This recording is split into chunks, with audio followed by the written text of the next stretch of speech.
بسم الله الرحمن الرحيم. ازيكم يا حبايب قلبي؟ عاملين ايه؟ يا رب تكونوا بألف صحة وألف خير. النهارده هعمل معاكم محشي البتنجان. معايا البتنجان اهو. انا بحب البتنجانيه اللي هي مش كبيره ولا صغيره، يعني ايه، موسطنه كده اهو. ومعايا الطماطم بتاعتي الجميله الحمراء اهي، دي بتاعت المحشي. ومعايا الخضره بتاعته اهي، الخضار بتاع الشبت والكزبره الاساسي، انا بحبه في المحشي قوي. الشبت والكزبره بيخلي ريحه المحشي جميله جدا. ومعايا البطه الجميله بتاعتي اللي انا هعملها جنب الايه، جنب المحشي. هنبتدي بقى ايه، نشوف هنعمل ايه مع بعض. انا يا حبايبي مقطعه البصل اهوت ومحطاه في الزيت يدبل بس معايا كده اهو بالشكل ده كده.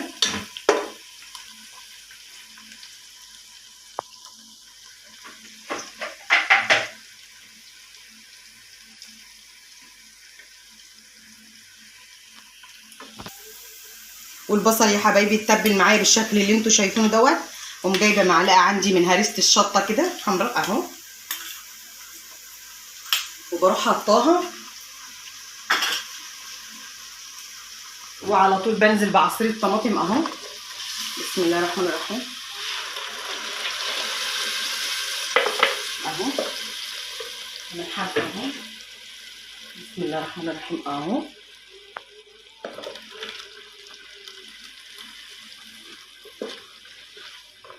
واحط البهارات بتاعتي.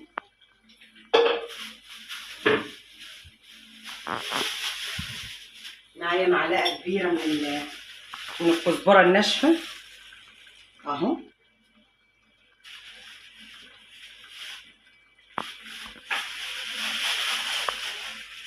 ومعلقه كبيره كمان من الفلفل الاسمر، فلفل اهو، ومعايا معلقه من الكمون اهو. وبعد كده يا حبايبي انا مش هحط شطه، انا هستكفد بالهريسه اللي انا حطيتها. هحط الملح اهو، انا هحط الملح بتاعي اهو. بعد كده هقلب كده واسيب التقليه بتاعتي او التسبيكه تتسبك، وارجع نشوف هنعمل مع بعض ايه. طفي شويه.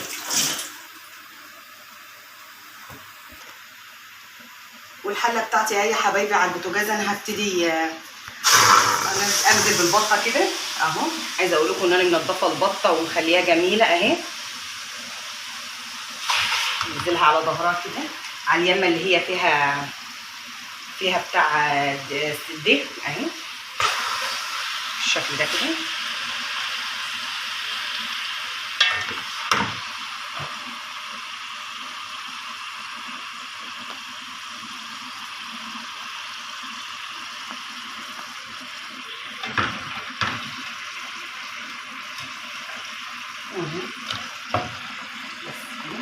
انا هبقى اجيب البصل بتاعي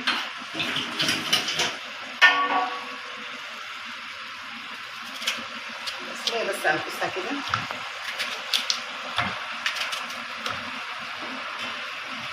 انا بحب البصل في الشوربه، بيخليها مسكره وحلو اهو. هبتدي بقى اجيب البهارات بتاعتي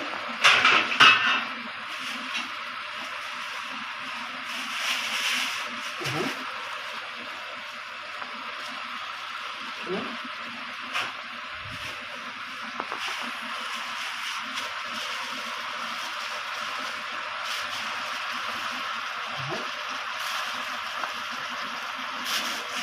طبعا انا مش هحط ملح دلوقتي خالص الا في الاخر كده عشان البطه تستوي. وهحط ورقتين لوري اهو، لورا اهو.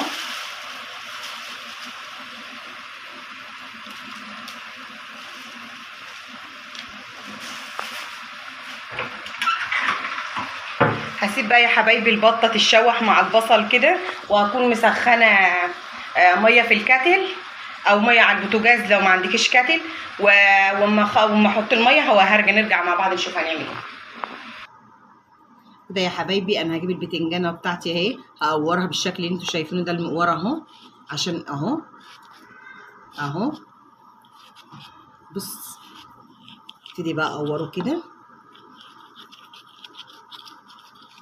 اهو.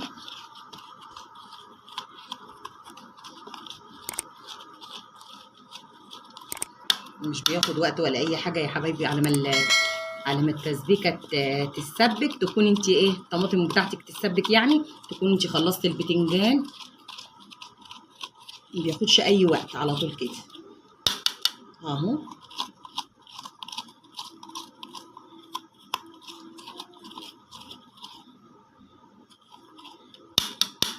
بصوا يا حبايبي اهي، لا هي تخينه ولا هي الايه الرقيقه يعني تنقطع وكده، بتبقى بالشكل ده.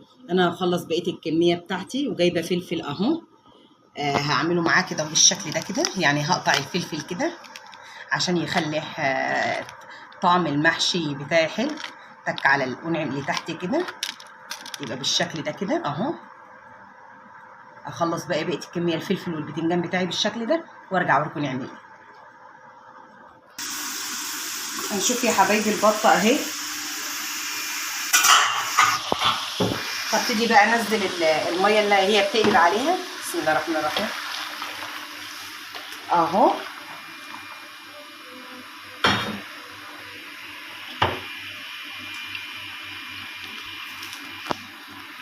اللي بقى كده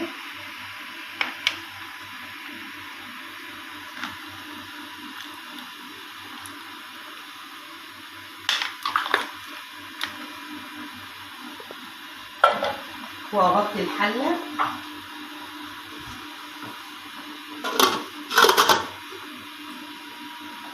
واشوف معاكم نشوف مع بعض التقليه بتاعي. بصوا يا حبايبي التقليه اهي، لسه ناقص لها حبه كمان. عايزه التقليه بتاعتي ناشفه يا جماعه، حلوه ازاي بالشكل ده كده وحمرا ازاي، غير ان ريحتها وطعمها جميل جدا. تستبك وتنشف ونرجع نقلب الرز. يا حبايبي التقليه اهي نشفت بالشكل دوت اهو. ابتدي بقى انزل الرز عليها كده. بسم الله الرحمن الرحيم، اللهم صل على سيدنا محمد.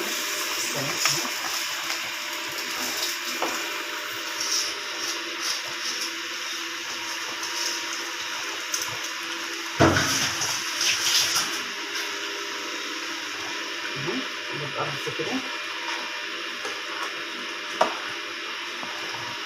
بالراحه كده اهو.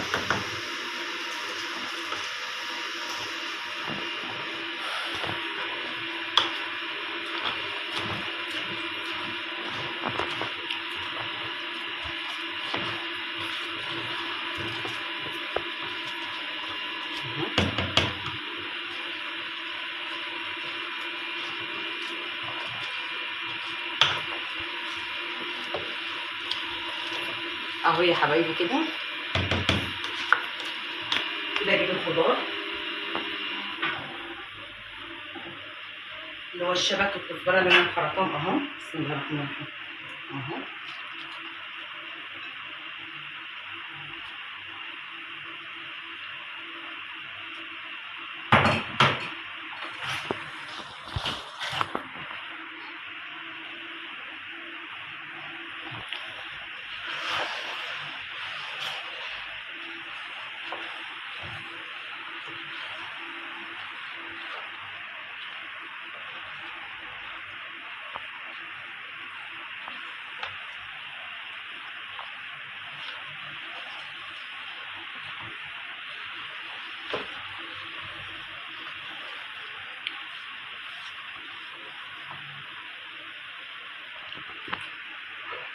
عندي يا حبايبي معلقه توم اهي، هريسه توم اهي بالشكل ده. انا هحطها على الرز كده تخلي ريحه الرز حلوه.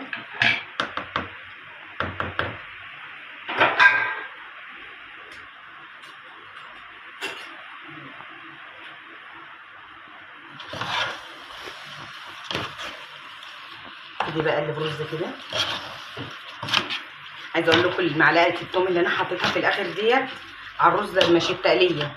لما تكوني عايزه تحطي حته ثوم كده تحطها على الرز يعني ايه، تاخدي ريحتها حلوه، بتطلع عليكي ريحتها كده اهو.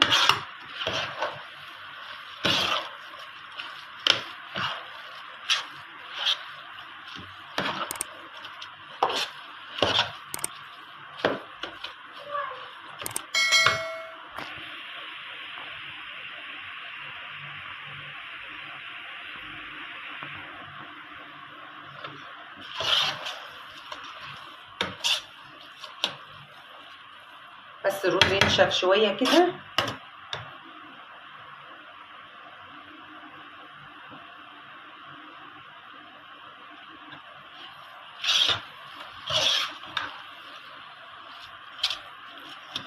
ينشف الرز معايا شويه كده بس، وايه واطفي عليه.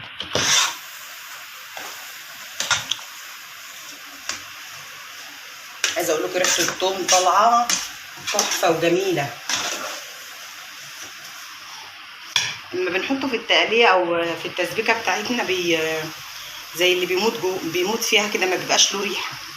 ما بنحطه على الرز بيدي طعم تاني وجميل جدا، ولا جربوها بالطريقه دي هتعجبكم.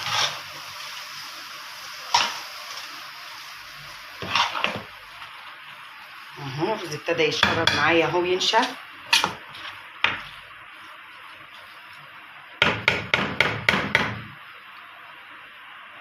شوف البطه بتاعتي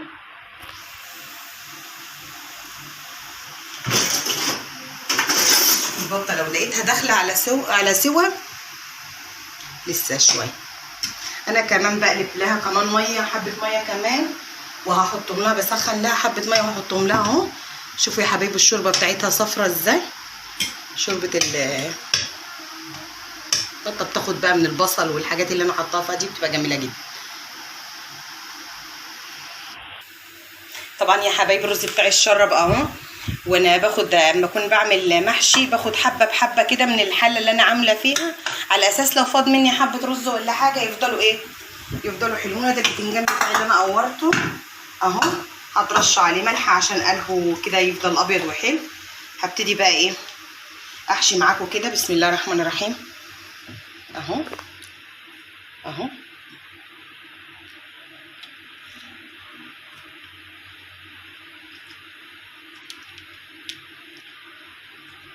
اهو، اخلي البتنجانيه مهويه كده اهو، الرز بيروح وبيجي فيها كده.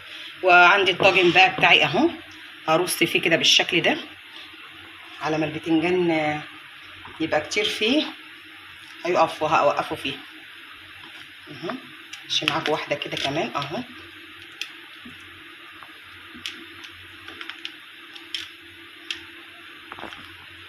طبعا هو لسه سخن، انا منزلاه لسه من على البوتاجاز اهو اهو يا حبايبي اهو بالشكل ده كده.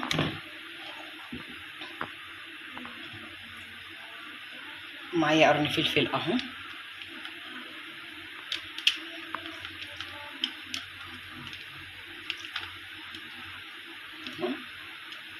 بالشكل ده كده.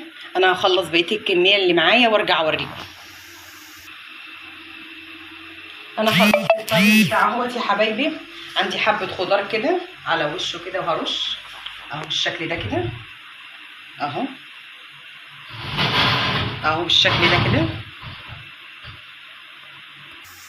بعد كده يا حبايبي طبعا انا حطيت في الشوربه بتاعتي الملح اهو. ابتدي بقى انزل كده بسم الله الرحمن الرحيم على الطاجن كده اهو.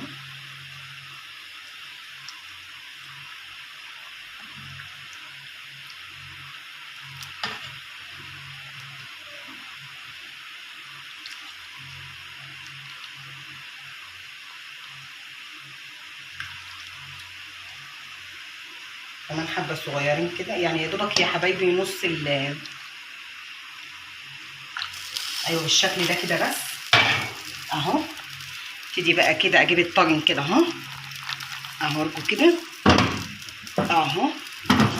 اجيب ورقه فويل عندي كده بالشكل ده كده اهو، بس مغطيه كده بس ياخد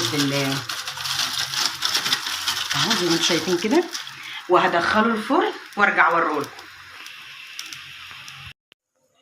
عايزه اقول لكم خلصت محشي البتنجان اهو يا حبايبي اهو. عايزه اقول لكم شوفوا استوى ازاي.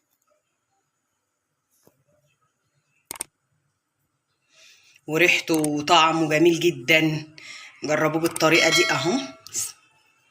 ونشف كده، الشوربه بتاعته ما تكونش كتيره عشان بيبقى عامل زي المسلوق كده.